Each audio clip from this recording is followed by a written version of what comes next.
Hey, what's going on? Welcome to the channel. I'm Mormelo, and I am your host.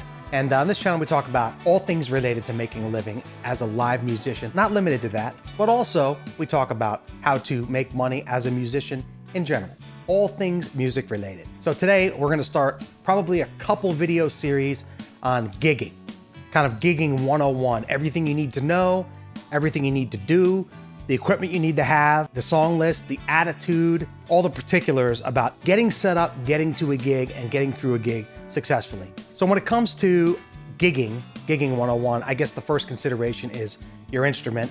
Whether you play guitar, whether you play piano, whether you're a bass guy and you do some looping, you're gonna want to have a decent instrument that has a good pickup system, regardless of what it is, that comes through nice and clear. You know, you could use a Taylor guitar, they sound good, Martins sound good. I use a $500 cheap Takamine these days because I do a lot of outdoor gigs in the salt air and it destroys electronics. But whatever it is, as long as it sounds good, you're good to go. Whether it's a piano, a bassoon, a sax with tracks behind it, it really doesn't matter. Just make sure your instrument is of professional quality, actually can stay in tune, can remain in tune, and doesn't make the audience's ears bleed. So for your instrument, I can't recommend a gig bag highly enough. Now, I spent some time over in Europe and touring the United States in different places. A hard case is just cumbersome, it's heavy, it's difficult to tour around with. That's where a gig bag comes in handy. In Europe, you're on trains, you're in buses, even getting on and off planes. Something with a backpack. And I've tried pretty much all the different major brands, as well as some of them that they don't have over here. And I found the highest quality are the most expensive ones. I found you get what you pay for pretty much with any music gear, definitely with instruments. 99% of the time you get what you pay for. The same goes with gig bags or cases in general. Big touring musicians use Colton cases, which you can run them over in a truck. They're hard cases, they're really heavy. If you have expensive instruments, it's probably worth getting a Colton case and you're touring via your van or a bus, something like that. But for the rest of us, a gig bag is sufficient, and I can't recommend mono bags high enough. They're the best quality out there. I've never had one fail. I've never had one rip. I've never had a zipper come undone. You know, they're expensive, but they're worth it. I've tried several of the other brands, pretty much all the major brands, and they've fallen apart. Let me show you a little bit about the different options you have out there. A soft case is where it's at, and these mono cases are the best. They are, again, you get what you pay for. They're expensive, but I can't recommend them highly enough. I use them in my band. When I play bass, I use them for acoustic guitar. I use them for electric. They're just the best. I've used a lot of the other brands as well. I use these Gator. It's ripped in a few places. It's a good case, don't get me wrong. It's just not as good as the mono. So the next thing you want to consider is your PA system. You want to have a good PA that sounds clear, concise, doesn't make people's ears bleed again.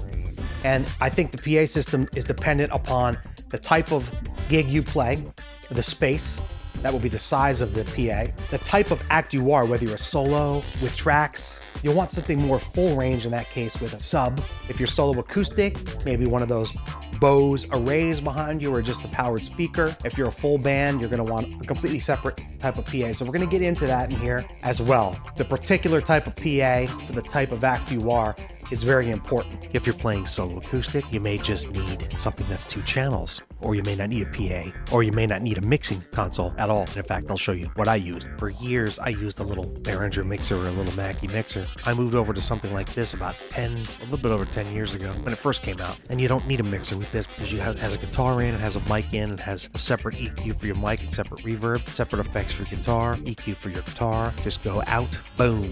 You can go guitar out and voice out separately if you want, or you can just go out left and right to your speakers, or just out mono and mix it internally in here. So I moved from something like this to this TC Helicon Perform vocal and acoustic guitar processor, which was pretty cool. I was able to put it right on my microphone stand. You can control it with the foot pedal and do different things, tap tempo and other things. But again, it's a little bit more simplified, but it does have like a chorus, reverb, echo for your guitar. It's got harmonizer, reverb, and echo, and tap tempo, which is cool. You can assign the switch 3, which is a really cool little pedal right down here, which I recommend as well. Again, you're mixing internally with this. This is your processor, but this is also your mixer. So you can basically you can go guitar in, through, pedal, and just mic out. So you mix internally and just run out mono. You can mix your levels in there and everything. So I ran with something like this for years as well. You just stick it right on your mic stand right here. One mic cord out to your speaker. Boom, done. If you play acoustic or you just play solo with tracks, something like that, you really don't need a mixing console if it's just 2 inputs. But if you're in a band situation, there's a good chance you're going to need some speakers and you're going to need a mixing console. Now, you can't go wrong with something like this. It's a Behringer X32. It's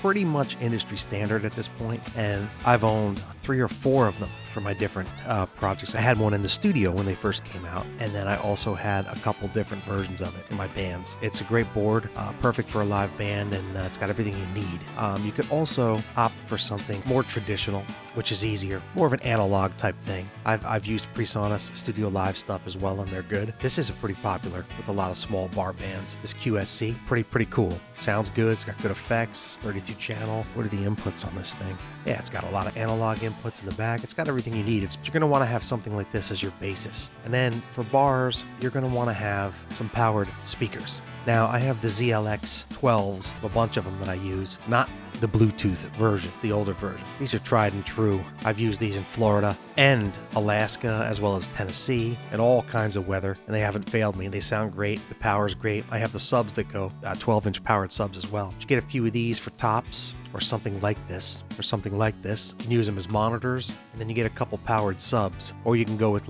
something like this for your band. It's kind of an array, a take on the Bose PAS system, but it's EV's version with the sub. So you got a 12-inch low frequency, and then this. That'd be good for a small little band situation, I think. A couple little 12-inch. That's what I have for that small system. It's not going to put out a lot of bass, but it'll be okay. I would just use one of these for solo acoustic or solo with tracks. You're going to get a full sound from this. That's a perfect PA for that, because you want some kind of a sub, more low end when you're doing tracks. But for a band situation, you can't go wrong with these 12 tops, or even this 15, ZLX 15, or anything like that. These Mackie powered thumps are good. The QSC are awesome. I've had them. Here's the QSC. I've had these, I've had the K10s and K8s. Actually, you can go with these Mackies, Eons, whatever you want. I like EV personally because they've never failed me. But you need something like this as your PA, and you're gonna need a sub. So I would look for powered subs. So yeah, these there's QSC KS 118s are awesome. These EV ELX 18s are great. So you're gonna need something like that. You're gonna need a mixing board, a monitoring solution. You could just use regular speakers, or you can go with an in-eared thing, but that's a little bit more advanced. For solo acoustic, I generally run one powered speaker behind me to the side. It's powerful enough for pretty much 99% of my gigs, but then I don't need any subs or anything like that for what I do. You're going to need something like a good mic. Your typical microphone is your Shure SM58. If you plug this thing in and you put this on most people's voice, you're going to need very little EQ, maybe a little top end on here, and that's it. That's why they're so popular. EQ is more subtractive than additive, so just remember that. You're going to want cut frequencies rather than boost. I've been using this since it came out, damn near 30 years. Beta 58, I've gone through 2 of them. I'm on my second one in 30 years. And I've got a little bit more high-end response, a little bit more bass, and just a little bit more of a sparkle. And I love this microphone. It's $159. You can't beat it. So you get something like that. You don't need anything more expensive than that. That's your microphones. Get a mixing board, get some powered speakers, and you're good to go. You get all the cables, and you're going to want to buy the best cables that you can afford. The OnStage brand are just crap as far as I'm concerned. They don't last. Rapco is good. And then you're going to definitely want a cart. I've got one of these Rock and Roller. I don't know if I have the micro or if I have the mini.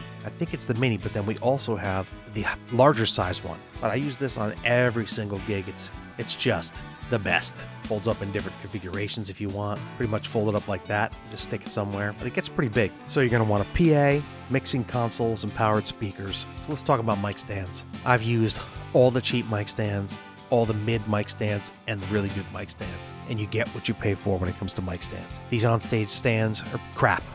No offense, but for a professional, they just they don't last. They break quickly. Proco mic stand, okay. Again, Gator, I've used these Gator frameworks as well. Sorry, nothing as good as these K&M stands. Your typical K&M stand, I've been using them for years now. We use only K&M in our band, but I've used all these, and the K&M are the best. This is your typical mic stand right here. It's German brand. These are the best out there right now. They're not cheap Chinese made. Yeah, they're about $80 each, but they're well worth it.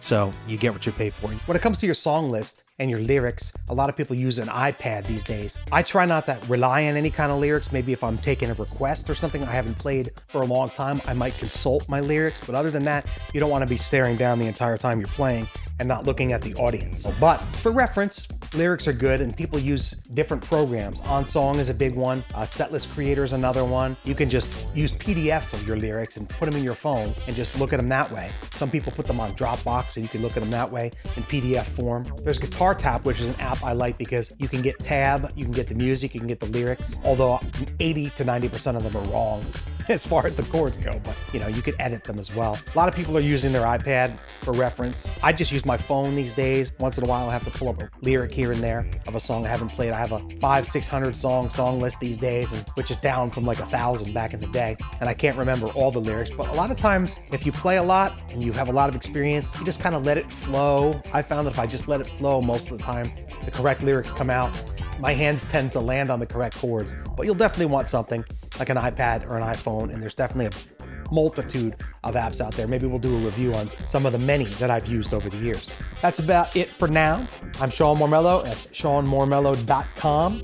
Thanks for being here. I'd appreciate if you hit the bell, subscribe, maybe hit the like button. Thanks, and I'll see you soon. Bye.